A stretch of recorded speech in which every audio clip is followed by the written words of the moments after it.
እናንተ የምታወሩት ስለ ታምር።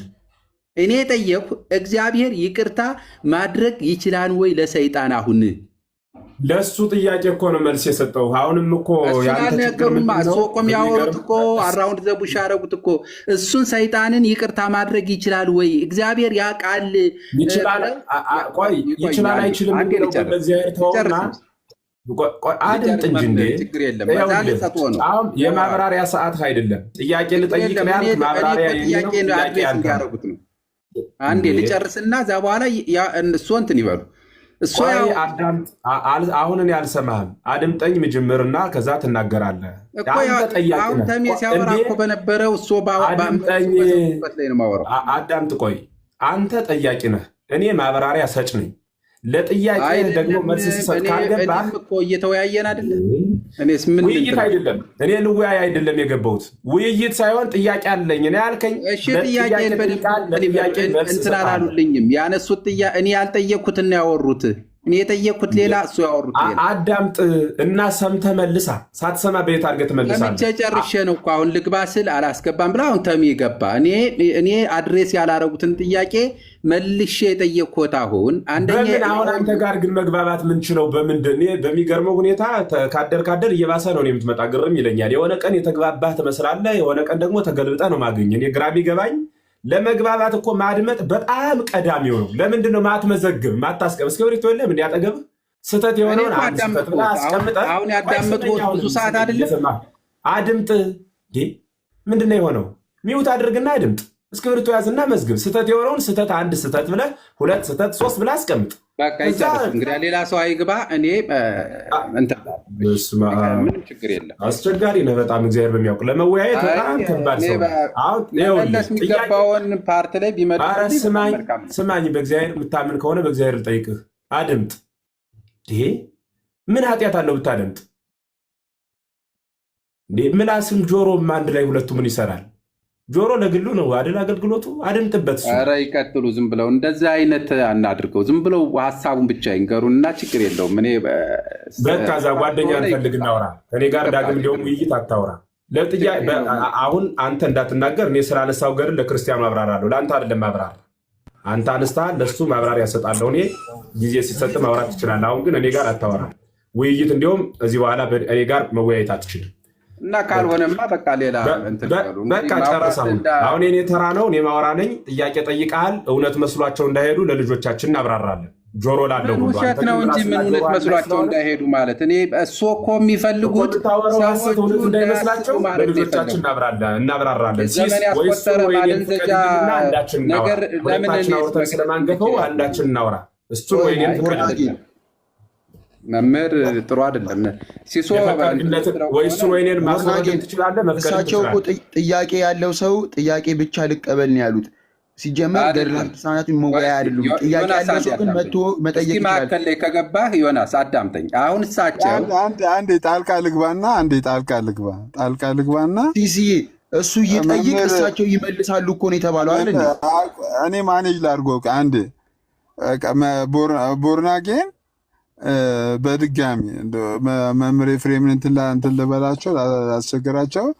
አንተ አሁንም ጥያቄ ነው የምትለውን ነገር ብቻ ውይይት አይደለም። አሁን ጥያቄ ያለኝ ብለህ ነው ጥያቄውን የጀመርከው። ጥያቄውን ድጋሚ ጠይቅና መምህር ኤፍሬም እንዲመልሱ እናድርግ። ከዛ ከተመለሰም ካልተመለሰም ከታች ያለው ሰው ጀጅ ያደርጋል። አለቀ። ይኸውልህ ቆይ መች ጥያቄውን ያልገባኝ ውይይት ሳይሆን ገባኝ። ይኸውልህ አሁን እኮ ጥያቄውን ደግሞ የሚጠይቀኝ ጥያቄው አልገባኝ ሲል ነው። ጥያቄውን እኮ ከሱ ይልቅ እኔ መጽሐፉን አንብቤ ባይን የተረድቼ አንደኛ ለሰይጣን እንዴት ምሕረት ይደረግለታል፣ ሁለተኛ ሲኦል ተፈርዶበት የገባ ነፍስ እንዴት ይወጣል፣ ሶስተኛ ገድሉስ እግዚአብሔርን ውሸታም አላደረገውም ወይ? ሶስት ጥያቄ ነው መልስ አለኝ። አድምጥ ልመልስልህ ብዬ ማብራሪያ እየሰጠው ነው። ገና አንዱ ጥያቄ ላይ ሳለው መሀል ላይ ያስቆመኝ። ቆይ እንጂ ገና ሁለት ጥያቄ አለኝ መልስ ልስጥና እስክሪብቶ ይዛ አንደኛው ጥያቄ ላይ ያልተመለሰልኝ፣ ሁለተኛው ጥያቄ ላይ ያልተመለሰልኝ፣ ሶስተኛው ጥያቄ በልና እኔ ስጨርስ ሀሳብ ትሰጣለህ አልሁት። የኔንን ጥያቄ ገልብጦ ማብራሪያም ሰጥነኝ አለ። እሺ ብዬ ላድምጠው እሱን ተዚህ ተቀምጬ አንድ ሁለተኛ ደግሞ ዲቤት እንከራከር ተብለን ቀነ ቀጠሮ ተይዞልን አይደለም የገባነው። ኦርቶዶክሳዊ ለሆነው ጥያቄ መልስ ስጠኝ ብሎ ነው ያመጣው። የእኛን የራሳችን መጽሐፍ ነው። ለዛ መልስ ለእኛ መጽሐፍ መልስ ነው የምሰጠው አይደል? መደማመጥ የሚቻለው እኮ እንደዛ ሲሆን ነው። ቤተክርስቲያኗ መልስ የላት ሆኖ አይደለም። እሱን ደስ እንዲለው ብዬ የሌለ መልስም አላመጣም። እሱን ለማስከፋት ብዬ ቤተክርስቲያን ያላስተማረችኝም አልናገርም። የምናገረው ያህንኑ ነው። ካልገባው ይሄ አልገባኝም፣ ስለዚህ ይሄን አልተስማመውበትም፣ ላንብ ሌላ ጊዜ መለስበታለሁ ብሎ ማስቀመጥ ይችላል። ለግሉ ደግሞ የገባውን ይህን ተረድቻለሁ ማለት ይችላል። ሁሉ ካልገባው ሁሉ አልገባኝም አድሬ ደግሞ አየዋለሁ ተባብሎ መለያየት ይቻላል። ቀላል እኮ ነው አይደል?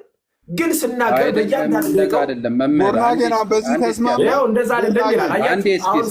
እንግዲህ ልብ በሉ። አሁን ያላችሁ ሰዎች አዳምጣችሁ አይደል? ጥያቄ አይደለም። እኔ የእሳቸው መልስ አሰጣጥ እኔ ከምፈልገውና ከእውነታው ወጠው ሌላ ራውንድ ዘቡሽ እያወሩ ስለሆነ የእኔ ጥያቄ እያረጉታል። ቦርናጌን አንተ በምትፈልገው አይደለም መልስ። አንተ የምትፈልገውን እኮ አይደለም ቦርናጌን ይወለ አይደለም የምትፈልገው። ሲሶ አንዴ እስኪ አንዴ ደቂቃ አስጡኝ። አንድ ደቂቃ በጣም ማት ነው። በል እስኪ አውራ። አይ እኔ ምን እንዳልናገር አድርጋችሁ እኮ የሚኖር እንደሱ እያልክ ስታማርር ደቂቃው አለቀ። ወደ ዋናው ግባ። በቃ ወደ ዋናው ልሂድ። አንደኛ እሱ እየመለሱት ያለው ገድልን በገድል ነው የምመልስ አሉ። ይሄ ማፌዝ ነው። እኔ እየጠየኩት ያለው መሰረታዊ ድነት ጉዳይ ነው። ይሄ 10,000 ትውልድ ከሲኦል ይወጣል።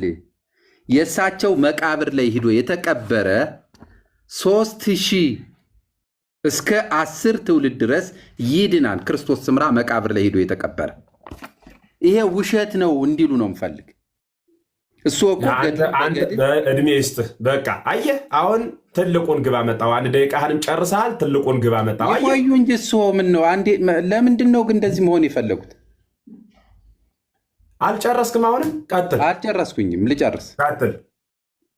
ሁለት መልስ ሲመልሱ ይሄንን ገድል ለማዳን ከመጽሐፍ ቅዱስ ያልሆነ ጠቅሰው እዚህ ገድል ላይ እግዚአብሔር ይቻለዋን ሳይሆን ይሄ መጽሐፍ ቅዱሳዊ ነው ወይ ብዬ ነው የጠየቅኩት።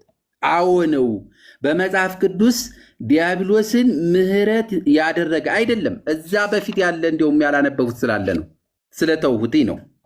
ከሷ በፊት ከሷ በኋላም እንደዚህ አይነት ጸሎት የጸለየ የለም ብሎ እግዚአብሔር ብሎኛል ብላ ያለችዋል። ሰይጣንን ማርልኝ ስትለው አሁን እዚህ ጋር ግን እግዚአብሔር ውሸታም ተደርጎ እሷ ትክክል ሁና ከሲኦል ሰው ይወጣል ሲባል በገድል አይደለም እንዲመለስልኝ የሚፈልገው። በመጽሐፍ ቅዱስ ሰው ሲኦል ከገባ በኋላ እንደዚህ ይወጣል ወይ የሚለውን በመጽሐፍ ቅዱስ አዎ ጳውሎስ ብሏል። ቢፈልጉ ብሉይ ኪዳን ይጠቀሱ፣ ከሲኦል ሰው ይወጣል ብለው እንዲያብራሩልኝ ነው እንጂ ገድሉ በገድል ነው የሚመለስ ካሉ ገድሉማ ይላል። እኔ እኮ እያነበቡለት ነው። ይሄ እውነት ነው ወይ እንዲሉኝ ነው። ይሄ እውነት ነው ብለው እንዲመልሱ ነው የፈለግኩኝ። ሌላኛ የመጨረሻውን ይቀጥሉ። እኔ ግን መሀል ላይ አሁን አልገባም። መጨረሻ ላይ እንትን ማለት ይችላለሁ፣ ይማቀጠል ይችላሉ። በጣም አሪፍ። አሁን እንድትሰማ እግዚአብሔር ይርዳህ። አየህ፣ አሁን የምትፈልገውን ሀሳብ ስለተናገርህ ተረዳሁህ። አየህ፣ እኔ የምፈልገው ይህ ገድል ስህተት ነው እንድትሉ ነው ብለህ ለእኔ ምለውን ነገርኸኝና ምልህ እንደማይገባህ አስረዳህ ማለት ነው። እዚህ ላለው ሰውም ለእኔ የሚያስረዳ የሱን ነው። ምክንያቱም አንተን እኔን መቀበል የምትችለው ምን ሲሆን ነው? ገድሉ ትክክል አይደለም ስልህ ብቻ ነው የምትቀበል ማለት ነው። አሁን በዚህ ቋንቋ ምንግባባ ይመስልሃል? 10 ቀን ብናወራ። ምክንያቱም አንተ የምትቀበል ይህ ገድል ከመጽሐፍ ቅዱስ አንጻር ሲለካ፣ ሲታይ፣ ሲመዘን ትክክል አይደለም እንድልህ ከሆነ ፍላጎትህ እንደሱ አልልህም። አንተን ደስ እንዲልህ ብዬ ማጣመው እግዚአብሔር ቃል የለም። እንዲከፋህም ብዬ የምጨምርበት ማመጣው ምስጢር የለም። ቤተክርስቲያናችን ያስተማረችን ይህ መጽሐፍ ቅዱስ መጽሐፍ ማለት ገድሉን በመጽሐፍ ቅዱስ ነው መዳኘት ያለበት። አዎ እውነት ነው፣ በመጽሐፍ ቅዱስ ነው መዳኘት ያለበት። ግን ገድሉ እኮ ተአምር እኮ ነው፣ የሚደነቅ ነው እንጂ መጽሐፍ ቅዱስ መሰረታዊ ትምህርት ነው። የሰው ልጆች የህይወት ታሪክ የተጻፈበት፣ የበሽተኛው አዳም መድኃኒት የታዘዘበት አማናዊ መጽሐፍ ነው መጽሐፍ ቅዱስ የሚባለው። ገድል ማለት ደግሞ በመጽሐፍ ቅዱስ መሪነት፣ በመጽሐፍ ቅዱስ መሰረትነት ህይወታቸውን ለእግዚአብሔር የሰጡ ሰዎች ቸርነቱ የማያልቅ እግዚአብሔር በቅዱሳኑ ላይ የሚያደርገው ድንቅ ስለሆነ የሚደነቅ ነገር በእነርሱ በኩል የፈጸመው ያን ድንቅ እንድናደንቀው የተሰጠን የመጽሐፍ ቅዱስ ክፍል ነው ማለት ነው። የምንደነቅበት ህጹብ የምንልበት እንዴት ይህ ይቻላል ብለን ከህሊና በላይ የሆነ በአንተ በእኔ ህሊና ይቅርና በቅዱሳን እንኳን መዳኘት የማይችል ነገረ ቅዱሳን ነው ማለት ነው።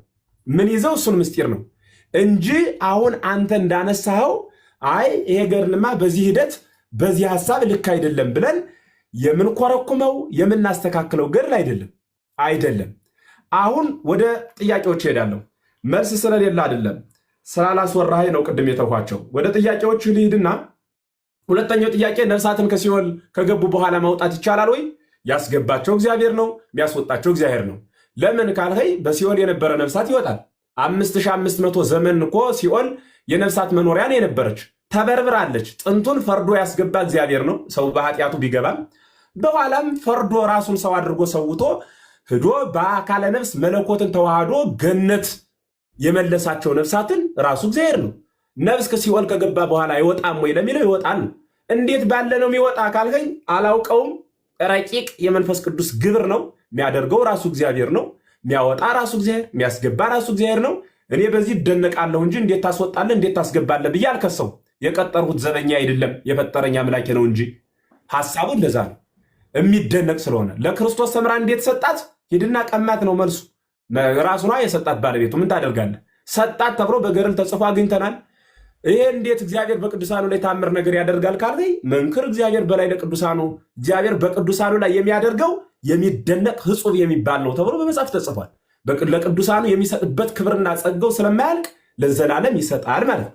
ሶስተኛው እግዚአብሔር ውሸታም አድርጎታል። የት ላይ ውሸታም ያደረገው ብዬ ብጠይቅህ የምትሰጠኝ መልስ ቅድም ያልኸው ይኸው ምር ያለው ብሎ ከዚህ ላይ ደግሞ አልማርኩም አላለም እኮ። አልመጣም ያለ ሰይጣን ነው እንጂ እግዚአብሔር እንዳትመጣ ብሎ አላገደው። ሰይጣን ግን የወደቀበት ህሊናው አንዲት ስለሆነች መመለስ ስለማትችል በክደቱ ጸንቶ በሳት ዛንጀር ታስሮ የገሃነም ነዋሪ የሲኦል አበጋዝ ሆኖ ቀርቷል። መልሱ እንደሱ ነው። ይህንን መያዝ ይገባል እንጂ አንተ እንደምትፈልገው ልመልስልህ አልችልም። አንተ እንደምትፈልገው ካልመለስኩልህ ደግሞ እኔ እንደዚህ አልተረዳሁትም፣ እኔ እንደሱ ለመረዳት አነባለሁ አየዋለሁ፣ ወይም ደግሞ ካልገባ እንደዚህ አልገባኝም መረዳት አልችልም ማለት አለብህ እንጂ የሰጠህ መልስ ትክክል አይደለም ግን አይባልም። እንደዛ ነው ቤተ ክርስቲያኑ ያስተማረችኝን ነው እንጂ ምነግርህ ደስ የሚልህን መርጫ አላመጣም። አስተምህሮ እንደዛ ነው ማለት ጨርሻለሁ። ከገባህ እሺ ቴንክ ዩ ኦኬ። አሁን እሱ ያሉ አንድ ነገር እዚህ ጋር ብዙ ከማለፋችን በፊት ማስረጃ ማሳየት ስለምፈልግ ነው እና ብዙ ጊዜ እኔ ምንድነው አንድ ሐሳብን ለማግኘት በተለይ የፊሎሎጂስት ጥያቄ ከሆነ የምንጠይቀው ይሄ አውዱ ምን ይላል የሚለው የድሮውንም ብራና መጽሐፍት ማየት ያስፈልጋል። ምክንያቱም ስርዋጽ ሊገባባቸው ይችላል ብለን እንናገራለን እና ይሄ አሁን ለምሳሌ የክርስቶስ ሰምራ ገድል የ20ኛው ክፍለ ዘመን ማለት የዛሬ ከ100 ዓመት በላይ የተጻፈ ገድል አለ እና አሁን እሱን ብንመለከተው ምን ይላል የብራና መጽሐፉ ላይ ሲል እሺ አሜን ይልና ሳጥናኤል ብሎ የሚጠራኝ ማን ነው? አሁን እንግዲህ ክርስቶስ ሰምራ ከመጣች በኋላ ነው ማለት ነው። በዚህ በሰራዊት ሁሉ ነግሼ ከተቀመጥኩበት አለ። እናታችንም እረ እኔ ክርስቶስ ሰምራ ነኝ አለችው። አነ ይእቲ ክርስቶስ ሰምራ እሺ ወይ በለኒ በይነ ምን ትመጻእኪ ሀቤየ በምን ምክንያት ወደ እኔ መጣሽ ብሎ ጠየቃት። ና ውጣ ከጌታህ ላስታርቅህ መጥቻለሁ ይላል። ከጌታህ ላስታርቅህ መጥቻለሁ አለችው። እሺ እሱ ላይ እንዳለ እስኪ ያዘው ወዳጅ ዳዊት። ምልጃ ሰይጣንን ማማልዱት ተብሏል ማለት ነው። እዛው ላይ ምልጃ እዛው ቅድም አታንብበው ስላላችሁኝ ነው። አሁን እኮ ሰይጣን እያማለደችው ገብቶኛል። ስለዚህ አሁን ጥያቄ እዛው ላይ ምልጃው ላይ ንገር እንዳለ እንደያዝከው ገብቶኛል። ስለዚህ የመጀመሪያህን ጥያቄ ትተኸዋል? አይ አልተውትም፣ ያንም አለ ግን እዚሁ ላይ አንተ ስላነሳ የለማ። ምክንያቱም ወይ ያኛውን ትተህ ይህንን ጠይቀኝ። ሁለቱም አንድ ግሬን እዛ አደርጋለሁ ማለት አትችልም እና ወይ ያኛውን እሺ ስለዚህ ያኛውን ትተኸዋል ማለት ነው። በቃ አመን ጨምረው እስቲ ምልጃ የሚለው መጨመር ሳይሆን መምረጥ ነው ያለብህ። ስለዚህ ወይ ይህንን ሊያዘው ወይ ያኛውን ተወው እና በአንዱ እንሂድ። ያው ምልጃማ ጨምርበት። ወደ ኋላ እኮ ስላለ መጨመር ሳይሆን ይኸውልህ አሁን ያለነው ቃሉ ምን ይላል ነው። በማይል ቃል ልከራከርልህ አልችልም። ስለዚህ የጥንት የብራና መጽሐፍ የሚለው ላስታርቅህ መጥቻለሁ ነው የሚለው። ላስታርቅህ መጥቻለሁ በመጽሐፍ ቅዱስ ወንድማችን ቦርነገን ወይ የቅዱ ተረዳው። ጥንት መጽሐፍ ላይ እግዚአብሔር ምህረት እሰጥሃለሁ አላለም። ይህን ጥያቄ አንስቼዋለሁ። ግን እዚህም ጋር ጥያቄ አለኝ ካልከኝ በዛ መሰረት ልንሄድ እንችላለን። አይ ይህ የብራና መጽሐፍ አልቀበለውም እኔ የታተመውን ብቻ ነው የምቀበለው ካልከኝ ላንብብልህ። አንተ ያነበበው ወደኋላ ይችል አንብብልህ ከፈለግ። አሁን የምታነበውን ይሄው ምልጃ የሚለው ወደኋላ ነው ያለው። ቁጥር 36 ላይ ነው ያለው። ላስታርቅህ መጥቻለሁ አለ። እሱም ከዚህ ቀደም በቤተሽ ምንድን ነው ምልጃ ወይ እዚህ ጋር አንተ የምታወራውን ይኸው እዚህ ጋር ላሳይህ። ምልጃ ትምረው ዘንድ ይቅር ትለው ዘንድ ብላ እግዚአብሔርን እኮ ጠይቀዋለች። ምልጃ አቅርባለች።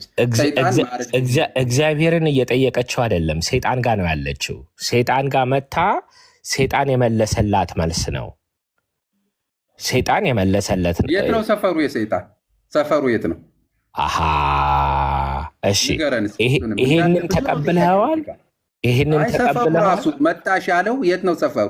እሺ እመልስልሃለሁ። ግን የመጀመሪያውን ትተኸዋል። አልተውሁትም። በጣም ብዙ ነው እዚህ ጋር ያለ ጥያቄ። ሚሊዮን ጥያቄ ነው እኮ ያለው። እግዚአብሔር ይስጥልኝ መለስከው። አሁን እንግዲህ ሚውት ታደርግልኛለህ። ሚውት ታደርግልኛለህ። ሚውት ታደርግልኛለህ። ሀሳቤን ልጨርስ። ሚውት ታደርግልኛለህ። አሁን ምንድነው ዳዊት እንደዚህ ታደርግልኛለህ? እሳቸው ስለጨረሱ እሳቸው ጋር ጨርስና ሚውት ታደርገዋለህ። ሚውት አድርገው። ምክንያቱም ማለት አልገባኝም። ሚውት አድርገው ሀሳቤን እጨርሳለሁ። ባይ ዘ ዌይ ላይክ አንተ ስላወራ የኔ ሀሳብ ይቆማል። አንተ ገብተህ ሳይሆን እኔ እኮ እሳቸው ጋር ያለውን ጨርስና አንተ መጽሐፉን የድሮውን ሀሳቤን እጨርሳለሁ። አንተ ስላወራ የኔ ሀሳብ አይቋረጥም። ሀሳቤን እጨርሳለሁ። ቦርነገን ሀሳቤን እጨርሳለሁ። አይ አንደርስታንድ ላይክ እንትን ምናምን ሲመጣ ለመልስ አልመጣህም መሰለኝና ውይይት የተከፈተበት ለመልስ አልመጣህም። ጥያቄ አለኝ ብሎ መልስ ሲመለስ ተገቢ አይደለም። ያሉት ላይ ሀሳቤን ልጨርስ፣ አብረህ ትመልሳለህ። ሀሳቤን ግን እጨርሳለሁ። እና አሁን በዚህ ምክንያት እኮ እንውረድ ብሎ ለማደፋረስ አንተ ምንድነው ለጥያቄ መጨም ቢያደርግ ይውዲያው ነው። አሁን እንግዲህ ወደ ስድቡ ሄድን ማለት ነው። እንደዚህ አልሄድም። እኔ እንደው ዛሬ ግድ የለም ሀሳቤን ሳልጨርስ ችግር የለም። ጨርስ፣ ምንም አይሆንም። እሺ ልጨርስ። ሚውት አድርገው።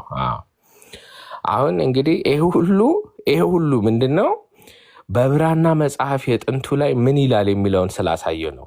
በግልጽ ቋንቋ ላስታርቅህ ነው የሚለው። ቦርኔገን የመጣው ምንድነው ሀሳቡ? እግዚአብሔር ምህረት ሊያደርግለት ይችላል ወይ ማርኩ እግዚአብሔር ምሮሃል ስለሚል ቃሉ ይሄ ተገቢ ነው ወይ ብሎ መጣ። ለዚህ መልሱ ምንድነው? የጥንት የብራና መጽሐፍቱ ምን ይላል? እንደ ፊሎሎጂስት መጀመሪያ አንድ አውድ ከመፈታቱ በፊት የጥንት የብራና መጽሐፍቱ ምን ይላሉ ብሎ ማየት ያስፈልጋል። ለዛ ነው እኔ መጀመሪያ ልመልከተው። ከዛ ሆነ ወደ ሳስ ምን ይላል? ቃል በቃል ላስታርቅህ መጣሁ ይላል። ላስታርቅህ መጣሁ። የቦርኔገን ጥያቄ ሲገባ ምን ነበረ? እግዚአብሔር ምህረት አድርጎለታል ነው የሚለው አውዱ ብሎ ነው የተነሳው። ግን የጥንት የብራና መጽሐፉ ምን ይላል? ላስታርቅህ መጣሁ ይላል። ሁለቱ የተለያዩ ሀሳቦች ናቸው። እዚህም ላይ እኮ ለምን ጥያቄ ጠየቅ አይደለም። የመጀመሪያውን ግን ማመን አለበት ማለት ነው። ጥንቱ እንደዛ ነው የሚለው። የጥንቱ እንደዛ ካለ እሺ፣ የመጀመሪያው ጥያቄ አንስቼዋለሁ። እዚህ ላይ ግን አሁንም ጥያቄ አለኝ ማለት ይችላል እኮ። ማመን ግን አልፈለክም፣ ቦርነገን አይፈልግም። እና ብዙ ጊዜ ጥያቄ አለን ይባላል እንጂ ዝም ብሎ እንትን መልስ ለማግኘት አይደለም የሚጠየቀው። መልስ ለማግኘት እንዳልሆነ ይሄው ቦርነገን እራሱ ማስረጃ ነው ማለት ነው። አሁን መቀጠል ትችላለህ። እሺ ቴንክ ዩ። ይቅርታ አንተ ብዬ እንግዲህ በምን ማዕረግ እንደምጠራ አላቅም። ያው አንተ እያሉ ባወራ ቅር አይልም ብዬ አስባለሁ። እያወራን ስለሆነ ብዬ ነው። አሁን መጀመሪያ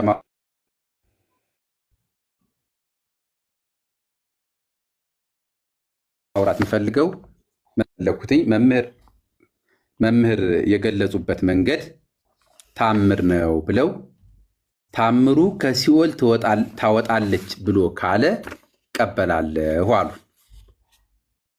ለዚህ ነው እኮ እኛ ወደ ኢየሱስ ተመለሱ፣ ወደ እውነት ተመለሱ፣ ሰው ሚድነው በክርስቶስ ኢየሱስ አምኖ ነው ብለን የምንላችሁ። ለዚህ ነው ግልጽ የሆነ የማዳን ትምህርት የላችሁም የምንለው። ምክንያቱም ሰው ከሲኦል ገብቶ ተመልሶ ይወጣል የሚለውን ወንጌል ደግሞ በአብርሃም እቅፍ ሆኖ አልዓዛር ያ ባለ ሀብት ሲጣራ ኢምፖሲብል ነው ያለው። ውሃም አይደረግልህም፣ ምንም ሚላክም የለም፣ አንተም ወደዚህ አትመጣም የሚል ነው የተነገረው።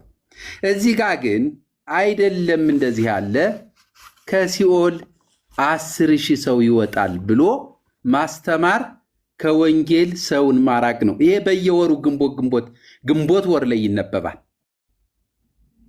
በዕለተ ቀኑ በዚህ ቀን የሚውለው በዓል ላይ ይሄ ይነበባል። ይሄን የኔ ህዝብ፣ የኔ እናት፣ የኔ አባት፣ የኔ አክስቶች፣ የኔ ወገኖች ቁጭ ብለው ይሰሙታል። እየሰሙ በዚህ 10,000 ነፍስ አወጣች ሲባል በቃ ምን አለው ከክርስቶስ ጋር እመን አትመን፣ ተጠመቅ አትጠመቅ ሚል አይደለም። ይሄ ቢልና ከሷ ከተቀበረ የሚቀበር በቤቱ እንዲህ ይላል፣ አቤቱ እንዲህ ከሆነ መታሰቢያን ያደረገ ስሜን የጠራ የማንን ስም? የክርስቶስ ስምራን ስም። መጽሐፍ ቅዱስ በኢየሱስ ክርስቶስ ስም ነው። ስሙ ነው የሚያድነው። ከላይ የመጣ ስም እሱ ነው የሚለው። በስሜ በክርስቶስ ማያምን ግን አለ። እንዴት በእሷ ሚያምን? በክርስቶስ ማያምን በክርስቶስ ሰምራምን አለ አላይኩ እንጂ እኔ ነኝ። አሁን እንደዚህ አለ። እግረ መንገድ ነው ጥያቄን ያደረገው። ልናገር እንድታብራራው ነው። ቀላል እኮ ነው ይሄ። በክርስቶስ ሳያምን በእሷ አመነ ታውቃለህ ወይ ነው ያልኩህ። ቀላል እኮ ነው። በዛው እሺ አብሬ መልሰዋለሁ ብለህ የምትይዘው ነው እንጂ ገባቢ የሚያሰኝ አይደለም። አብሬ መልሰዋለሁ፣ ችግር የለም። አብሬ መልሰዋለሁ። ቴንክ ዩ። አቤቱ እንዲህ ከሆነ መታሰቢያዬን ያደረገ ስሜን የጠራ በክርስቶስ ያመነ አይደለም፣ ስሜን የጠራ በስሜ የታመነ በማን ስም? በክርስቶስ ስም ራስም። መጽሐፍ ቅዱስ ከላይ የተሰጠ እንድንበት ዘንድ ሌላ ስም የለም ነው የሚለው። እዚህ ጋር ይሄ ስም አለ። በስሜ የታመነ ቤተ ክርስቲያን ቅጥር ግቢ የሚቀበረውን እስከ ስንት ትውልድ ድረስ ትምርልኛለህ ብላ ስጠይቀው እስከ 10 ትውልድ ድረስ እምርልሻለሁ አላት። ይሄ መቀለድ ነው። ይሄ በክርስቶስ ኢየሱስ ማዳን ላይ መቀለድ ነው። የክርስቶስ ስምራ ስም 10 ትውልድ ድረስ አይደለም፣ ራሷን ማልዳነችም ነው። ምክንያቱም እዚህ ጋር እሷ ያወጣችው በመጽሐፍ ቅዱስ ውሸት። በቃ እዚህ በላይ መስማት አልችልም፣ ይቅርታና እዚህ በላይ እኔ መስማት ስለማልችል ግን ጥያቄ መጽሐፍ ቅዱስ ዲስፕሩፍ ማድረግ ነው የሚሻለው እንጂ አልሰማም እኮ አይባልም። ጥያቄ አለ ወይስ ተመልሶልሃል እኮ ክርስቶስ ሰምራ ራሷ አዳነችን ብለህ ስታወራ በየት አድርገን አንተ ጋር እናወራለን? በዘመነ ክርስቶስ ሰምራ ደርሰህ በወልድ ውሉድ በመንፈስ ቅዱስ መንፈሳዊ ነኝ ብላ ቤቷን ጥላ የተከተለችው ክርስቶስን ጨክና እንደ ሐዋርያት በሆነችና ቤቷን ጥላ አይደለም 11 ወልዳ ባሏን ፈታ። ያንተ ቅር ይላል ብዬ መጽሐፉ የሚለው ሌላ ነው። 11 ወልዳ ባሏን ጥላ ነው ሄደችው። ምንም ይሄ የተጻፈ ነው እና ልጆቿን ጥላ እኮ ነው የመነነችው። 11 ልጅ ወልደ አንተ አዳራሽ ጥለህ መመነን ሲያቅትህ እሷ እኮ ልጆቿን ጥላ መነነች እኮ ነው የምልህ። እሱን ነው በደንብ አነበው። በነገራችን ላይ ብትደጋግመው ጥሩ ጸሎት ነው የሚሆነው ለአንተ። እና ይህንን አይነት ማብራሪያ በምትሰጥበት ጊዜ ለሰው ክብር መጠንቀቅ ብለን እኛ አንተን አከበርን ብለን የቤተ ክርስቲያንን የሌላትን አስተምህሮ ስታስተምር አዎ ልክ ነው ብለን ጆሮ ሰጥቶ ተቀምጦ ማድመጥ በራሱ ቅስፈት ነው፣ እግዚአብሔር በሚያውቅ ተገቢም አይደለም። መድኃኒት ነው ራሱ አዳምጥ እንጂ የአይዶሽ ማንሻ ነው ይሄ። እኔ ቅዱሳኑን እንዲሳደብ እኔ አልፈቅድም። እኔ ቅዱሳኑ እንዲሳደብ አልፈቅድም። ስርዓት አስይዙ። በቅዱሳኑ ላይ እንደዚህ አፉን እንዲከፍት የምንፈቅድ አይደለንም። እኔ አላደምጥም ተቀምጬ። እንኳን ቅዱሳን የምትሳደብበት ተሳደቡም የተጻፈ ማንበብ ያስድብ ነው። እንደሱ ሚል የለማ። ራሱ አልዳነችም። አስነብበኝ የተጻፈ ራሷም አልዳነችም ብለሃል። ራሷም አልዳነችም የሚል ጽሑፍ አሳየኝ እስኪ። አታሳየኝ። ገድልማ ራሷ እንዳልዳነችማ ይሄው መጽሐፉ ከሰይጣን ጋር ሄዳ ካወራች ከሰይጣን ጋር ያወራ ሁሉ አልዳነም። አየህ፣ ከሰይጣን ጋር ያወራ አልዳነም ከሆነ ክርስቶስ ራሱ አልዳነም። ከሰይጣን ጋር ሲያወራ ስለነበረ ማለት ነው። መጽሐፍ ቅዱስ ራሱ ይናገራል። በአንተ እምነት ማለት ነው፣ በአንተ አነጋገር ይላል። አዎ ሰይጣን ጋር አንዳንድ ወደ ምድረ በዳ መንፈስ ወሰደው የሚል እዛ ላይ ድንጋይ ዳቦ አርግ የሚለው መልስ እኮ ከሰይጣን ጋር የተነጋገሩት መልስ ነው አይደል? ስለዚህ በአንተ አነጋገር ከእሱ ጋር ያወራ አይድንም ካልህ ባለቤቱንም እንደዛ ልታደርገው ነው ማለት ነው። ሌሎቹም ቅዱሳን እነ ኢዮብ ሲፈተኑበት የኖር ኢዮብም አልዳንም፣ በአንተ ቤት የመጽሐፍ ቅዱሱ አካል የሆነው ማለት ነው። ስለዚህ ቅዱሳኑን እንደፈለክ እንድትሳደብ እግዚአብሔርን አስዋሽታለች ሰይጣንን። አሁን አንተ ውሸታም እያልክ ያለ አንተ ነህ። በቅዱሳኑ ላይ እንደዚህ አይነት የማይገባ የተቀበረ ይድናል። እስኪ ይንገሩኝ፣ ያችንን ብቻ ይንገሩኝ። የተቀበረ ይድናል። ከሱ አይዶ የተቀበረ ይድናል። አዎ አልሰማህም እንዴ? በመጽሐፍ ቅዱስ የቅዱሳኑ መቃብር ሙት እንዳስነሳ ምንድነው? የዘላለም ሕይወት ያገኛል። ይንገሩኝ ዝም ብለህ የዘላለም ሕይወት ያገኛል። እግዚአብሔር ካለ እንዴት አይቻልም? እንዴት ቅዱሳኑን በሰጣቸው ክብርና ጸጋ ሚድነው በመቃብር በመቀበር ነው። ይኸውልህ አንተ የምታወራው አሁን ከመጀመሪያው እስከ መጨረሻው ሀሳብ አሁን የምናገረው የመጨረሻ ሀሳብ ስለሆነ አድምጠኝ። እንደፈለግ ታወራለህ። ከዛ በኋላ ቅዱሳን ውስጥ ስትሳደብ ግን አልታገስም። ማስረጃ ይዘህ መናገር ትችላለህ። ይቅርታ ከተሳደብኩኝ አሁን የምጠይቀውትን ብቻ ይቅርታውንም አልቀበልም። ይህ ለዘመናት ብዙ ቀን ይቅርታ ብለህ የምታውቀው ግን ስታወራ ነው እንጂ ስታቆም ሰምቼ አላውቅም። ደጋግመህ ስለ ይቅርታ ስትናገር ሰማሃለሁ፣ ግን አንድም ቀን ስትመለስ አላይም። ይሄ እንደ ናቡከደነጾር ጠዋት አማኝ ምሽት ከሃዲ አይነት ድምፅ ነው ከአንተ ሲስተጋባብ የምሰማው። አንተ እንደምትለው የቅዱሳኑ ነገረ ቅዱሳን በአንተና በእኔ ልክ እንዲህ ነው ተብሎ ሊለካ የሚችል አይደለም። መንክር እግዚአብሔር የተባለለት ምስጢርም ለዛ ስለሆነ በቅዱሳኑ ላይ እግዚአብሔር የሚያደርገው ድንቅ ነው ብሎ ከመደነቅ ወጥቶ አንተ በፈለከው ሀሳብና ትርጉም ይሄ ድንቅ አይደለም መምህር። ኧረ ይሄ ድንቅ አይደለም። ይሄ ድንቅ አይደለም። ድንቅ የሆነ ውሸት ነው። አዳምጥ ጀምር። የሚያስደንቅ ውሸት ነው። ሲሶ ግን በእግዚአብሔር ቃል ላይ የተዋሸችልም እንዴት ነው? ቅዱሳኑ የቅዱሳኑን ክብር በዚህ ልክ ማሰደብም ተገቢ እኮ አይደለም። እንዲያወራ ማድረግ ይገባል። አሁን እኔ የመጨረሻ ቃል የምናገረው የመጨረሻ ድምፄ ምንድን ነው? ከዚህ በኋላ በእንደዚህ አይነት ቅዱስ አንዱን ቅዱስ ስትናገር መስማት ፍጹም ልታገስ አልችልም። አንዱን ቅዱስ ምክንያቱም ያከበራቸው እግዚአብሔር ስለሆነ። እኔ ቅዱስ ሚሉትን በመጽሐፍ ቅዱስ ነው። መጽሐፍ ቅዱስ እኮ ለአንተማ ስማ፣ ለአንተማ ቅዱስ የሚባለው 12 ሰው ብቻ ነው። እውነት ነው ብሎ የሚቀበሉት። አሁን ለአንተ ቅዱስ የሚባለው መጽሐፍ ቅዱስ ላይ የተጻፉት ሰዎች ብቻ ናቸው።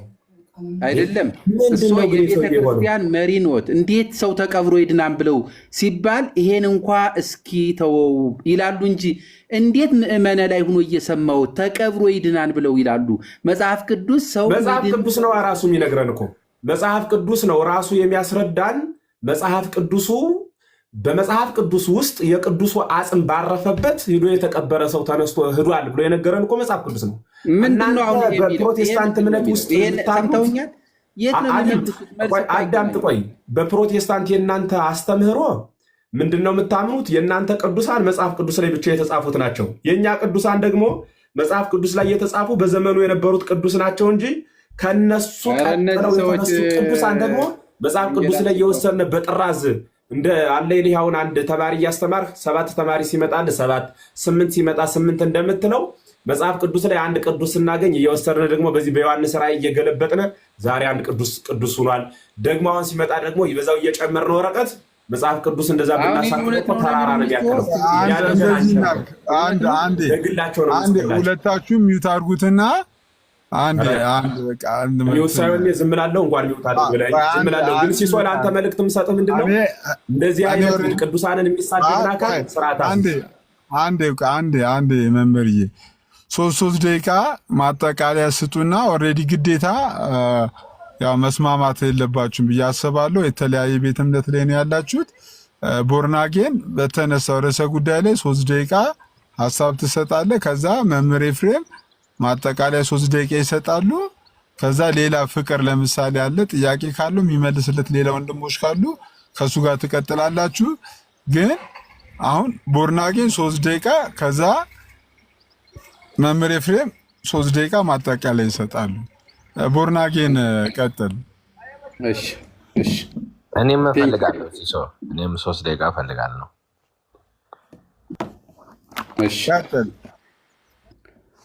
እንግዲህ 3 ደቂቃ ከተሰጠኝ ያዝልኝ ሲሶና 3 ደቂቃዋን በአግባቡ ልጠቀም። የመጀመሪያው አንዱ እንትን ምለው የማንም ስም አያድንም፣ መዳን በሌላ በማንም የለም፣ ከሰማይ የተሰጠ ሌላ ስምም የለም። የክርስቶስ ስምራን ስም በመጥራት አይዳንም፣ የሚያድንም አይደለም፣ ውሸት ነው።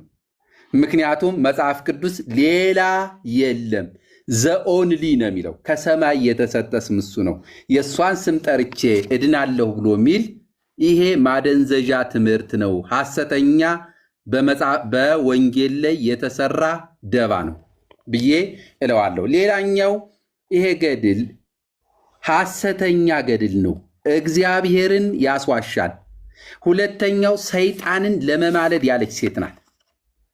ይህች ሴት እኔ ቅዱስ አይደለችም ቅዱስ ናት በሚለው ሳይሆን በገድሏ ላይ ያለው ሐሳብ የእግዚአብሔርን እውነተኝነት የሚያጎድፍ እግዚአብሔር የረገመውን እሷ የምትመርቅ ሴት ናት።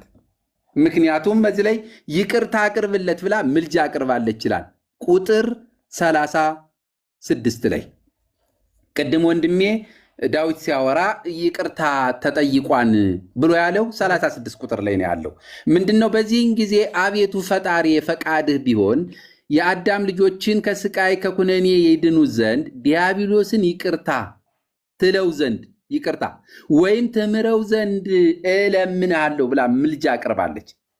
ይሄ መጽሐፍ ቅዱስን ያወቀ ሰው ጠላትህ ነው ተብሎ የተነገረውን ከጠላታችሁ ከዲያብሎስ አሰራር እንድንወጣ እግዚአብሔር በልጁ በኢየሱስ ክርስቶስ የከፈለውን ዋጋ የሚያረክስ ትምህርት ነው።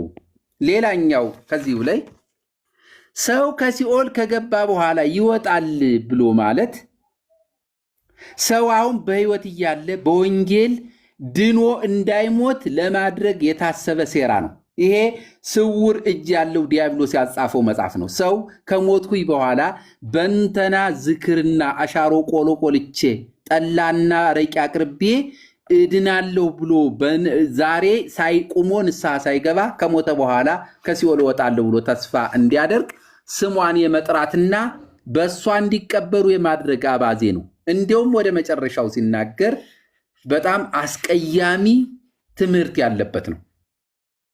ስለዚህ ይህን እውነት መናገር ያለብን በመጽሐፍ ቅዱስ ነው ነገር የሚለካው።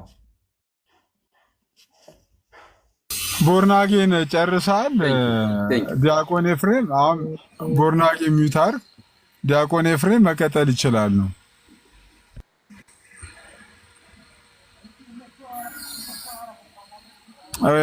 ይቅርታ መምህር ኤፍሬም ማለት በጣም ይቅርታ ነው። ኦኬ አይ ሌላ ሰው ካለ ድንገት ያላየሁት የገባ ካለ ብዬ ነው ዝም ያልኩ።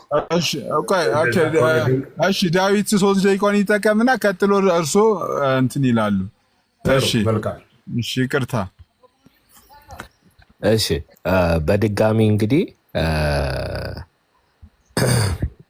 አነበዋለሁ ትንሽ ቀደም ብዬ፣ ምክንያቱም አንዳንድ ጊዜ ለጥያቄ ይመጣል መልስ ግን ሲሰጥ አልቀበልም ማለት በጣም ከባድ ነገር ነው እና 3 ጊዜ ሳጥናኤል ሳጥናኤል ብላ ጠራቸው። እሱም በጥንተ ማዕረጌ ወዘንተ ሰምዐ ይህንን ሰማ ወጥህረ ከመ አንበሳ እንደ አንበሳ ጮኸ ወነደ ልቡ ልቡ ተቃጠለ ከመ እሳት እንደ እሳት ተቃጠለ ወፈቀደ ከመ ይሃጠኒ መሰለኝ። ከዛ በኋላ አሜን ሳጥናኤል ብሎ የሚጠራኝ ማን ነው? ከእግዚአብሔር ጋር አይደለችም። አሁን ክርስቶስ ሰምራ ሳጥናኤል ጋር ነች ማለት ነው። ሳጥናኤል ብሎ የሚጠራኝ ማን ነው? በዚህ በሰራዊት ሁሉ ነግሼ ከተቀመጥኩበት አለ። እናታችንም ኧረ እኔ ክርስቶስ ሰምራ ነኝ አለችው። አነ ይእቲ ክርስቶስ ሰምራ፣ እኔ ክርስቶስ ሰምራ ነኝ አለችው። ወይቤለኒ በይነ ምንት መጻእኪ ኀቤየ፣ በምን ምክንያት ወደ እኔ መጣሽ? ና ውጣ ከጌታ ላስታርቅህ መጥቻለሁ አለችው። በግልጽ ቋንቋ ነው የተጻፈው። በግልጽ ቋንቋ ነው የተጻፈው እና አንዳንድ ጊዜ ለዚህ ነው የእውነት ሲሪየስ ጥያቄ ከሆነ ለመረዳት የሚፈልግ ሰው ካለ መወያየት ይቻላል። በቅንነት ለሚጠይቅ ማለት ነው። እኔ በነገራችን ላይ በጣም አሁን ለምሳሌ እኔ ታምረ ማርያም ላይ ነው የምንሰራው። 3 ዓመት በላይ ይኸው ታምረ ማርያም ላይ ነኝ። እስካሁን አልጨረስኩትም እና እያንዳንዱ ነገር የትኛው ብራና መጽሐፍ ምን ይላል፣ ጥንቱ ጽሁፍ ምን ይላል፣ ግዕዙን ማየት ያስፈልጋል። አንዳንዱ ከአረብኛ የመጡ ነገሮች አሉ፣ እሱን ማየት ያስፈልጋል። ብዙ ሪሰርች የሚጠይቁ ጥያቄ ናቸው እና አንድ ጥያቄ ያለማጋነን 1 ወር 2 ወር 3 ወር ሊፈጅ ይችላል ሪሰርች አድርጎ መልስ እስከ ማግኘት ድረስ እና እንደው ዝም ብዬ እየተነሳው ልሳደብ ካልሆነ በስተቀረ እውነትን ፍለጋ ለሚፈልግ ሰው ይኸው መልሶ አለ። ያለችው ምንድን ላስታርቀ መጥቻለሁ ነው የሚለው ቃል በቃል በቃል እንደዚህ ነው የሚለው ሐሳቡን ማለት ከፈለግ ነው። ሁለተኛ ነገር ደግሞ የክርስቶስ ሳምራን ስም ጠርቶ ክርስቶስን ሳይጠሩ መዳን ይችላል። የት አለ? መጽሐፍ እኮ ማስረጃ ብለናል። ማስረጃ ግን ልናገኝ አንችልም። እንደውም ቤተክርስቲያን የተቀበረ ሰው ቤተክርስቲያን የተቀበረ ሰው ክርስቶስ ስምን ሳይጠራ ቤተክርስቲያን ውስጥ ሊኖር ይችላል እንዴ? ሊቀበር ይችላል እንዴ? ክርስቶስ ሰምራ ቤተክርስቲያን ቢሄድ ታቦቱ የእሷ መታሰቢያ ነው እንጂ ታቦቱ የክርስቶስ አይደለ እንዴ? አድርጎ በአደባባይ መግለጽ ትልቅ ክደት እብደትም ጭምር ነው። ለምን ከተባለ ለምሳሌ በክርስቶስ የማያምን ሰው ይድናል ብላ ቤተክርስቲያን አታስተምርም። ዲያቆን ዳዊት ተናግሮታል። እኔም አጽንቼ በአጽንኦት እናገረዋለሁ። በጥምቀት ጊዜ የሚጠመቀው በወልድ ውሉድ በክርስቶስ ክርስቲያን በመንፈስ ቅዱስ መንፈሳዊ ተብሎ ተሰይሞ ዳግም ከአብራ ከመንፈስ ቅዱስ ከማኅፀነ ዮርዳኖስ ተወልዶ የእግዚአብሔር ልጅ ተብሎ በቅድስት ድንግል ማርያም ወይም ደግሞ በቅድስት አርሴማ ወይ በሚካኤል ተብሎ ሳይሆን የሚጠመቀው ኩልክሙ ለተጠመቅክሙ ክርስቶስ ካለበስክሙ በተባለው በገላትያ ምዕራፍ 3 ቁጥር 27 ላይ ባለው ሕግ የተጠመቃችሁ ክርስቶስ ለብሳችሁታል በሚለው ክርስቶስን ልብስ አድርጋ ካለበሰች በኋላ በኑሮ ውጣ ውረድ በኑሮው ድክመት ለሚገጥመው ችግርና ፈተና በዚያ መካከል ደግሞ በቅዱሳኑ ረድኤት በረከት በእነርሱ ትምህርት በእነርሱ ጸጋ በእነርሱ በተሰጣቸው ቃል ኪዳን ወደ ክርስቶስ እንደሚያድግ ቤተክርስቲያን ታስተምራለች እንጂ ክርስቶስ የሚባል አናውቅም። እኛ ክርስቶስ ሰምራ ናት፣ ክርስቶስ ሰምራ ወይም ደግሞ ሌላ የሆነ የአንድ ቅዱስ ስም ጠርቶ በዚያ በኩል ነው ድህነት ማገኝ እንጂ ብሎ አስተምህሮ የሚቀጥል ትውልድ ካለም ትክክል አይደለም። የቤተክርስቲያን አስተምህሯም እሱ አይደለም። አንዱ እሱ ነው። አሁን ግን ሲነገር በክርስቶስ ሰምራ ካመነ በማንም ባያምን ምንም ችግር የለውም እንደተባለ አድርጎ መናገር ነውር ነው ማለት ነው። ሌላው በገድላትና በታምራት ላይ ያሉ ተአምር የሚባሉ የሚደነቁ ነገሮችን አምጦ ዝላይ ማብራሪያ አምጦ ስጡባቸው ብሎ መናገር ምጅምር እንዲሁም እኛ እግዚአብሔር በሚያውቅ የኦርቶዶክስ መምህራን በጣም ከሚያስደንቃቸው አንዱ በክርስቶስ የማይግባባን ሰው ነገረ ቅዱሳን ሲያነሳ ሁሉ እሺ ብለን እናወራለን እንጂ እኮ ምጅምር ክርስቶስ ላይ ንግባባ ብለን ወደ ክርስቶስ ብንሄድ የሚያሳፍረው የእናንተው ነው የኛው ነው። አንድ አምላክ ብላችሁ ታምናላችሁ፣ አዙራችሁ ያኑን አምላክ ደግሞ ማላጅ ታደርጋላችሁ። እኛ አንድ አምላክ ብለን እናምናለን፣ የምናመልከው ይፈርዳል እንጂ ያማልድን ብለን እንከተላለን ማለት ነው። ምንኖርበት ሕይወት እንደሱ ስለሆነ፣ ስለዚህ ደቂቃዬን ጨርሻለሁ። ጥያቄ ስትጠይቁ መልስ ሲሰጣችሁ ለመረዳት ቢሆን መልካም ነው። መልስ ለመስጠት ብቻ ማድመጥ ተገቢ አይደለም። ለመረዳት ሁሉ ለማድመጥ ሞክሩ። አመሰግናለሁ። ኦኬ መምህር ኤፍሬም ሁላችሁንም አመሰግናለሁ። እግዚአብሔር ይስጥልን። ፍቅር የምትለው ነገር አለ ጥያቄ ድንገት አንተም ስላለ ገስት ላይ የተወሰነ ደቂቃ ለአንተም ልስጥ።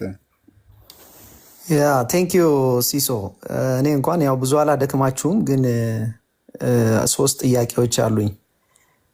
እግረ መንገዳችሁን በዚሁ የተነሱ ሀሳቦች ስለሆኑ ዝም ብዬ ውስጤ ጥያቄ ስለፈጠረብኝ ነው። አንደኛው ጥያቄ ምንድን ነው? ወይ መምህር ይህንን ይመልሱልኛል፣ ዳዊትም ስላለ ከሁለት አንዳችሁ እና ፈቃደኛ አንደኛው ጥያቄ ፈቃደኝነታችሁን ልጠይቅና ቆይ አንዴ ዲያቆን ዳዊት ወይም መምህር ኤፍሬም ይጠይቅ በሚሉ ከሆነ ከምን ቤተ እምነት ነው? ወንጌል አማኝ ነው። ወንጌል አማኝ ኦኬ፣ ይቻላል። እሺ ጠይቅ። እሺ ቴንክ ዩ መምህርዬ። እሺ አንደኛው ጥያቄ ምንድን ነው? ይሄ ጽሁፍ እኔ ያን ያህል ብዙም አላውቀውም፣ ግን እንደው እዚሁ አሁን ሲሶ ጋር ገብቼ ስላየሁት ያው በዚሁ አጋጣሚ እንዲመልሱልኝ ብዬ ነው። እና ኢንስፓየርድ ነው ወይ አሁን ይሄ እስትንፋሰ መለኮት ያለበት ነው ወይ ብላችሁ ታስባላችሁ? አንደኛ ጥያቄ እሱ ነው። ስልክ ገብቶብኝ ስላላደመጡ ዳዊት ሰምተሃል አይደል? ያሁኗን ጥያቄ አንዱን አልሰማሁም፣ ቀደመውን። ይሄ የመጀመሪያው ጥያቄ መሰለኝ አይደለ? የመጀመሪያው ጥያቄ ነው ይሄ። እሱንም ነው ያልሰማሁት። ይሄ ጽሁፍ ኢንስፓየርድ ነው ወይ ወይንም ደግሞ እስትንፋሰ መለኮት ያለበት ነው ወይ የሚለው ነው አንደኛው ጥያቄ። ሁለተኛው ጥያቄ ደግሞ ምንድን ነው? ይሄ ታሪክ አሁን የተነበበው ታሪክ ልክ እንደ ፓራብል ነው የምንወስደው ወይ ላይክ ኢየሱስ ክርስቶስ አሁን ሲጠቀማቸው የነበሩ አይነት ፓራብሎች አሉ በምሳሌ የሚነገሩ፣ ወይንስ ሪሊ ሀፕን ያደረገ ስቶሪ ነው ብለን ነው ወይ የምንወስደው? ይሄ ሁለተኛው ጥያቄ ነው። የመጨረሻው ጥያቄ ቅድም ዲያቆን ዳዊት አይ ቲንክ ኦልደር የሆነ ማኑስክሪፕት ነው መሰለኝ አውጥተህ ስታነብ የነበረው እና ጥያቄ የፈጠረብኝ ነገር ያው ሁለቱም መጽሐፍ ያው በእናንተ ቤተክርስቲያን ያለ ስለሆነ አንተ ያነበብከው ነው ልክ ወይንስ አሁን ይሄ የተጻፈው ላይ ችግር አለ ማለት ነው የሚለውን ነገር ሁለቱንም ማስማማት ያለብህ አንተ ይመስለኛል። እና ልጁ ያነበበው የተወሰነ የቃል ዲፍረንስ አለው እና ከሁለት አንዱ በትክክል ያልተጻፈ አለ ማለት ነው። ስለዚህ አይዘር አንተ ያነበብከው ነው ትክክል ወይ ደግሞ ይሄ ኋላ ላይ የመጣው በትርጉም ዲፍረንስ ያለው ስለሆነ የትኛው ነው ትክክል? ያ ሁለቱም እናንተ እጅ ላይ ያለ ስለሆነ ያንን የማስማማት ስራ በአንተ ሳይድ ስለሆነ ያለው የሚለውን እዚሁ ስታነብ ጥያቄ ስለፈጠረብኝ ነው። አመሰግናለሁ። ቴንክ ዩ።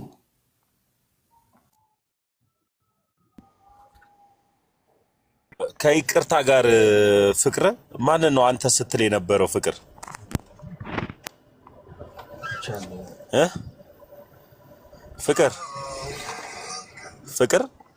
አልሰማም። መምህር ዲያቆን እሰማለሁ አለ። አይ ለዳዊት ነው ጥያቄ ነው የሚያቀርበውና ምንድነው እኮ አይ ሲጀምር በእኛ ቤት ክብር አለው። ፍቅር ምን አለ መሰለ፣ ክብር ቤተክርስቲያን የሰጠቻቸውን ክህነትን እየጠራን ዲያቆን ዳዊትን ዲያቆን ዳዊት እያልን ነው የምንጠራቸው። መምህር ኤፍሬምን ደግሞ መምህር ኤፍሬም ብለን ነው የምንጠራቸውና አንተ ለሚለው ነጠላ ስለሆነ ቤተክርስቲያን የሰጠቻቸውን ክብር እየጠራህ ነው መናገር ያለብህ። ማክበር መጀመር መቻል ስላለብህ ማለት ነው። ይቀጥሉ ዲያቆን። ቴንኪው ተሜ። አይ ዲያቆን ዳዊት ብዬ ነው እኮ ያልኩት። እኔና ዲያቆን ዳዊት እንተዋወቃለን፣ ችግር የለም። ዲስሪስፔክት እንደማላደርገው ያውቃል። ያው እኔም እመሰክራለሁ ፍቅር ጥሩ ከጥሩዎቹ ወገን ነው ብዬ። ዲያቆን እሰማለሁ። ዲያቆን ዳዊት ይሰማል። ትሰማለህ ተሜ አለ። ተመስገን። ኦኬ ወደ መልሱ ሊሄድ መሰለኝ። የመጀመሪያውና የመጨረሻው ጥያቄ አክቹዋሊ የሚገናኙ ስለሆነ አንድ ላይ መልሰዋለሁ። I don't really know what people mean by inspired. I know what they want to say, ግን ምክንያቱም ጀነራል ስቴትመንት አለው ማለት ነው። አሁን አንዳንድ ጊዜ በቃ I feel like the Holy Spirit is moving me ብዬ መጽሐፍ እችላለሁ። Does that mean the book is inspired? Well, what do we mean by inspired የሚል ጥያቄ አለኝ እና if we mean like inspired in the sense of the Bible አሳሳቴ ናቸው ወይ ከሆነ አይደሉም። አዋልድ መጽሐፍት የምንላቸውም ለዚህ ነው። የመጽሐፍ ቅዱስ ልጆች ናቸው እንጂ መጽሐፍ ቅዱስን ሊወክሉ በመጽሐፍ ቅዱስ ደረጃ ላይ አዋልድ መጽሐፍትን ልናወራ አንችልም። ከዚህ ጋር ተያይዞ ሶስተኛው ጥያቄ ለምንድን ነው አብሮ ሄዳል የምለው የፊሎሎጂስት ጥያቄ ይጠይቃል። ለዚህ ነው ስርዋጽ ሊገባበት ይችላል እና ይህንን ደግሞ እንዴት ነው መልስ የምናገኝለት? It's a real research, like research መደረግ አለበት፣ መታየት አለበት፣ ምሁራኑ ማየት አለበት የምለው ለዚህ ነው። ግን መፍረጅም ይከብዳል ማለት ነው። አንድ ነገር ቋሚ አድርጎ ይሄ ነገር ስህተት ነው ለማለት በጣም I mean that's a major claim እና ጥንቃቄ ያስፈልጓል የምለው ለዛ ነው። እና አንደኛውንና ሶስተኛውን መመልሰው በዚህ መንገድ ነው። ሁለተኛው ጥያቄ በአጭሩ ስመልሰው ምንድን ነው መምህር ኤፍሬምም ከተሳሳትኩ ሊያርሙኝ ይችላሉ። ገድላት እውነተኛ ታሪክ አለው። ምሳሌያዊ ደግሞ ትርክቶች ሊኖሩት ይችላሉ። ፓራበል እንዳልከው እንደ ፓራበል አይነት ነገሮችም ውስጡ ሊካተት ይችላል። የተለያዩ መምህራን በዚህ ላይ ትምህርት ይሰጣሉ ማለት ነው። አሁን የትኛው ነው ታሪካዊ አውዱ፣ የትኛው ነው ፓራበሉ፣ የትኛው ነው እንትን ሊያነጋግር ይችላል እና የተለያዩ መምህራን የተለያየ እይታ ሊኖራቸው ይችላል። ፐርሰናል እይታው ነው። እኛ ግን ገድላት ዋናው የተጻፈበት ፐርፐሱ፣ ለምሳሌ የተአምር ፐርፐስ አለ፣ የገድላት ፐርፐስ አለ፣ የድርሳናት ፐርፐስ አለ። የገድላት ፐርፐሱ ምንድን ነው?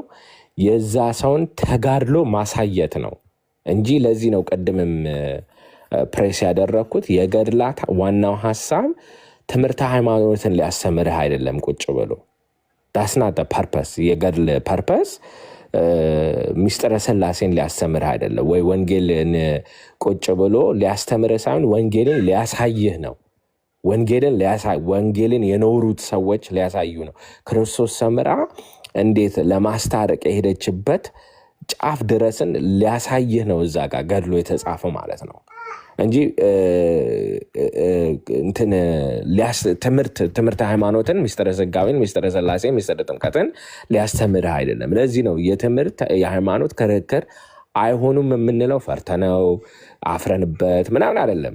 ፐርፐሱ ግን እሱ አይደለም ነው። ስለዚህ በዛ አውድ ላይ የሚጻፍበትን መንገድ የተለያዩ መምህራን በተለያየ ቦታ ሊገልጹት ይችላሉ። ያ እንግዲህ ሞር ጥናት ያስፈልጋል፣ ሞር ጥያቄ ያለው።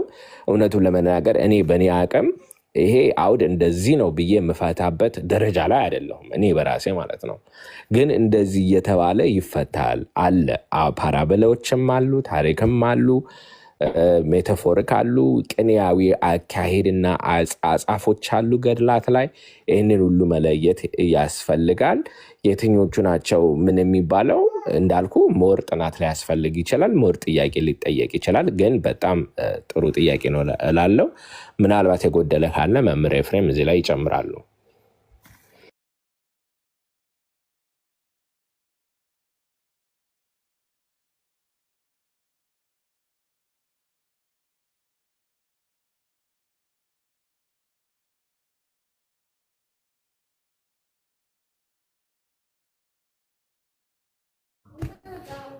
ጨረሳችሁ? ምናልባት የጎደለ ካለ መምህር በምን ዙሪያ ምን የሚለው ላይ እኔ ባልኩት ላይ እንትን ከሰሙት ምናልባት አይ ገድላትን በተመለከተ ያለፈው ገድልና ይሄኛው ገድል ግጭት አለው ወይ? ግጭት የለውም። ምናልባት ግን አንዳንዴ ፕሪንት የሚያደርገው መጻሕፍትን ለትውልድ እንዲደርስ የሚያደርገው ድርጅት በተለይ ከሃይማኖት የወጣ ድርጅት ከሆነ መጻሕፍትን በማጣመም የሚጠቀሙ አንዳንድ ግለሰቦች ስላሉ ስርዋጽ እንኳንስ ይቅርና በገድላቱ እስትንፋሰ እግዚአብሔር በሆነው በመጽሐፍ ቅዱስ ውስጥ እንኳን ደጋግመው አስገብተውበት አግኝተን እናውቃለን። ምሳሌ መጽሐፍ ቅዱሱ ላይ ራሱ ለዘመናት አሁን ለዘመናት በመጽሐፍ ቅዱስ ላይ ራሱ ስንት ፊደላትን እየቀያየሩ አንዴ ለ ሲያደርጓት እዛ እያለ ባለፈ ያ የጴንጤ እንትንም ሲናገር ነበር። እና ምን ነው የመጽሐፍ ቅዱስ ድርጅቱ ራሱ ልዩ ጥንቃቄ የሚያስፈልገው የመጽሐፍ ቅዱስ ማህበር እሱ ላይ ራሱ ስህተት እየተፈጠረ አግኝተን እናውቃለን ነው። ስለዚህ ገድላትን ጽሑፍ በሚመለከት እግዚአብሔር በሚያውቅ በሰከነ አእምሮ በደንብ ብናወራ እኮ የእኛ ቤተክርስቲያን ራሱ በዚህ ዓመት ጉባኤ ኒቅያ በሚባለው ጉባኤ ተሰብስበን ካደረግነው ውይይት አንዱ ስርዋጽ እያገቡ ገድላትን በማይገባ ስርዓት ከሚያጣምሟቸው ትውልዶች መጠበቅ መቻል አለብን። ቀድሞ የገባ የተሳሳተ ሐሳብም ካለ በመጽሐፍ ቅዱስ ተመዝኖ ተመርምሮ የማይጠቅም ከሆነ ሐሳቡ በትክክል መጽሐፉ የማይለውን ከበራናው ጋር ከጥንቱ መጽሐፍ ጋር አመሳክረን የማይስማማ ከሆነ ተቆርጦ መውጣት አለበት እስከ ማለት ድረስ ጥሩ ውይይት ከተደረገበት አንዱ የገድላት ጉዳይ ነው። እና ምን ልል ፈልጌ ነው፣ ገድላትን በተመለከተ ስተት ያለበት ከሆነ ልክ አለመሆኑ ተነግሮ እንዲስተካከል ይደረጋል። ነገር ግን ይህን ለማድረግ ደግሞ ቋሚ ይዘቱን ለምሳሌ 10 ገድላትን ለማረም ጥረት ቢደረግ እንኳን የክርስቶስ ሰምራ ገድል ሰይጣንን ልታስታርቀው ሂዳ ከፈጣሪ ጋር ላስታርቅ መጥቻለሁ ያለችው ድምፅ ግን ከጥንታውያን መጻሕፍት ሲወርድ ሲዋረድ የመጣ ነው። በዚህ ደግሞ የምናየው የእግዚአብሔር መሐሪነት፣ እግዚአብሔር መሐሪ ነው አይደል? ምንለው መሐሪው እግዚአብሔር አሁን ሰይጣንን ይቅር ቢል ምን ይገርማል? አሁን መሐሪ ነው የምንለው አይደል? ይቅር ቢለው ግን ምን ይገርማል? ማለት ሰይጣን ይቅር እንዳይባል ለሰይጣኔን ያክል ጥብቅና መቆምስ ከምን የመጣ ሐሳብ ነው? አንደኛ ይቅር አላለውም፣ እግዚአብሔር ይቅር አላለውም፣ ወደ መቅደሱ አላስገባውም፣ ይቅርታ አድርጎ በነበረ ክብሩም አልመለሰውም፣ በሊቀ መላክነቱም አላስቀመጠውም። ግን ቢያስቀምጠው ለምን አደረግከው ብሎ ሰው ሊከሰው ነው? እንዴት ነው ማለት ሐሳቡ እንዲህ አልገባኝ። የማይከሰስ እግዚአብሔር ነው አይደል? የማይከሰስ አምላክ ነው። የማይከሰሰውን አምላክ ማን ሊከሰው ነው? ወኩሎ በጥበብ ገበርከ የተባለ ጌታ እሱ ነው። ባስወጣ ቢያስገባው ምን ይገርማል? ምሮ እኮ ሁለት ሰይጣንና ሰው እኮ ተመሳሳይ በደል ነው የበደለ። ሰውም አምላክ ሊሆን ነው ዕፀ በለስን የበላ፣ ሰይጣንም አምላክ ሊሆን ብሎ ነው መላክነትን የጣላ፣ መላክነትን ሲፈልግ ነው አይደል? ተመሳሳይ በደል በድለን እሱም እኛም ተባረን 5500 ዘመን ኖረናል። እኛን ባስገባበት ስልጣኑ ሰይጣንን ወደ ነበረበት ክብሩ ይመልሰው ዘንድ አይችልምን? ሰይጣን እኮ የሰው ልጆችን ሊቀጣ የተፈጠረ ፍጥረት ሳይሆን የመጀመሪያ ወንጀለኛ ሆኖ የእስር ቤት ነዋሪ ሆኖ የተዘጋበት ወንጀለኛ ነው። አንድ ቀድሞ የታሰረ እስር ቤቱ እንደተዘጋጀ ቀድሞ የሆነ ሰው ቢታሰር እዚያ እስር ቤት ውስጥ ያለው አካል ከሱ ቀጥለው ለሚመጡት ሰዎች እስር ቤቱን ስለሚያውቀው አስተባባሪ ቢሆን የእስር ቤቱ ባለቤት አይባልም። የእስር ቤቱ ባለቤት እስር ቤቱን ያመረተው መንግስት ነው። እሱ ታሳሪ ነው። ግን ያሰረው አካል ቢያስወጣው ለምን አስወጣው ብሎ ማን ይከሰዋል? ተመሳሳይ በደል በደልን ሰው ንስሐ ስለገባ ወጣ፣ ዲያብሎስ ደግሞ በክፋቱ ስለጸና ወድቆ ቀረ ማለት ነው። ሐሳቡ እንደዛ ነው። አሁን በዚህ ሐሳብ ውስጥ የምናየው የክርስቶስን መሐሪነት ነው። የእግዚአብሔርን መሐሪነቱን ማየት ያቅተናል። እንዴት ለምንድን ነው እንዴት ይቅር ሊለው ቻለ የሚለው ጥያቄ ውስጥ ከመሄድ ይልቅ መሐሪ ነው የሚለው መሐሪነቱ አልታየን ያለ ለምንድን ነው? ቸር ስለሆነ መሐሪ ስለሆነ እንደ መሐሪነቱ ሊመራው አሰበ ነው። አንዱ እሱ ነው። ወደ ሌላኛው ስንመጣ እንደ መሐሪነቱ ሊመራው አሰበ። ለቅዱሳኑ ደግሞ የማይታረቀውን የማይፈለገውን ሰይጣንን እንኳን ያስታርቁ ዘንድ ስልጣን እንደሰጣቸው እስከዚያ ድረስ ምንም በስልጣኑ ገደብ የሌለበት መሆኑን ማየት ነው። ሶስተኛው የሰይጣንን ጨካኝነት ሂዳ እንኳን ልታስታርቀው ስትል ከምታስታርቀው ጋር የተጣላ ከወዳጁ ጋር እንኳን የተጣላ የገጠመ ለምን መጣሽብኝ ብሎ የጮኸ ፍቅርን የማይወድ መሆኑን የምንማርበት ምስጢር ነው ማለት ነው። ይህን ነው ልናየው የምንችለው እንጂ አሁን በዚህ ውስጥ የትኛው መጽሐፍ ነው ስተተኛ የትኛው ነው ልክ? መጽሐፉ አሁን የሚጻፉ መጽሐፍቶች እንደዚህ አይነት ስርዋጽ ስለሚገባባቸው ሊታዩ ይገባል። ከዛ ውጭ ምንድነው የተነሳው ሌላው ጥያቄ ይሄ እንትንን በተመለከተ መጽሐፍት እነዚህ አዋልድ የሚባሉት ፋክት ናቸው ወይ? ሪል የተደረገ ነው ወይ ነው ወይስ እግዚአብሔር ወልደ እግዚአብሔር ኢየሱስ ክርስቶስ በመዋዕለ ሥጋዌው በሥጋ ወራቱ እንደተናገረው በምሳሌ የተናገራቸው ናቸው ወይ? በምሳሌ የተጻፉ ናቸው ወይ? አዎ ምሳሌያውያን የሆኑ ገድላት አሉ፣ አማናውያን የሆኑ ገድላት አሉ። እነሱ ምሳሌውን እንደ ምሳሌ አማናዊውን እንደ አማናዊነቱን ተረጉማለን። ሐሳቡ ልክ ነው። ዲያቆን ዳዊት ቃለ ሕይወት ያሰማልን። ወንድማችን ስለ አጠያየቅ ስለ ትህትናህ እናከብርሃለን። ሌላም ቀን እንማማራለን። ከዛ ውጭ ግን እኛ ቅዱሳንን እንደ አይናችን ፕሌን አድርገን የምናመልካቸው የምንከተላቸው የምንሰግድላቸው በእነሱ አምልኮት ጸንተን ሁለት እግዚአብሔር ሶስት እግዚአብሔር ብለን የምናመልክ አይደለንም። እኛ ምልጃቸውን ብቻ የምንቀበልን የምናመልከው ወልድ ዋሕድ ብለን አንዱን እግዚአብሔርን ብቻ ነው። ወልድ ዋሕድ ብለን የምናመልከው። በሱ ካመን በኋላ እሱ ያከበራቸውን ቅዱሳን እናከብራለን። ሐሳቡ ይሄ ነው። ግን ዝም ብሎ ከክርስቶስ ነጥቆ ወስዶኛን ቅዱሳን ላይ ብቻ የተንጠለጠላችሁ ናችሁ ብሎ ማሰብ ግን ይህ ተገቢ አይደለም ነው። እናመሰግናለን ወንድም ሲስ ቤትህን ከፍተህ እንድንወያይ ስላደረግከን። የሚሳደቡ ሰዎችን ግን በተለይ እግዚአብሔር በሚያውቅ እኔ በመቀመጥበት መድረክ እኔ ቅዱሳን ላይ የስድብ ቃል የሚናገር ማንንም መታገስ አልችልም። ማንንም ማለት ነው በጭራሽ። መወያየት ይቻላል፣ ጥቅስ ማንሳት ይቻላል፣ እንደ ቀድሞ መጻሕፍትን መክፈት ይቻላል። ስድብ ግን ሂዶ መሳደብ ግን እሷም አልዳነችም ይላል። ከዛ ደግሞ እንዲህ መጽሐፍ ስላነበብኩ ነው ይለናል። እሺ መጽሐፍ ካለው አልዳነችም የሚል አሳየን ስንለው የለም እንደዛ የሚል ሀሳብ። በክርስቶስ ሳያምን በክርስቶስ ሰምራ አምኖ ይድናል የሚል ማስተምህሮ የለንም። እውነቱን እውነት ሐሰቱን ሐሰት ማለት ከመጽሐፍ ቅዱስ የተማርነው ስለሆነ እሱን ይዘን ብንቀጥል ድንቅ ነው። አመሰግናለሁ። ኦኬ፣ አመሰግናለሁ ሁላችሁንም። ፍቅር የምትጨምረው ነገር አለ የምትለው ነገር? አይ አመሰግናለሁ። ያው ዲያቆን ዳዊት ጋር በደንብ እሱ ቤት ሲከፍት በደንብ ከሱ ጋር እወያያለሁ። ያው እኔ ብዙ ሀሳቦች አሉኝ፣ ግን አንደርስታንዲንጉ ስላለን ከዲያቆን ዳዊት ጋር በደንብ እሱ ቤት ሲከፍት በደንብ ጥያቄን አቀርባለሁ እዛ። መምህርንም አመሰግናለሁ። እግዚአብሔር ይስጥልኝ። ቴንኪዩ ሲሶ ስላስገባኝ። እሺ ቴንኪዩ። ሁላችሁንም በእጅግ አድርጌ አመሰግናለሁ። ለነበረ መልካም ጊዜ መልካም ቆይታ ከልብ ሁላችሁንም አመሰግናለሁ።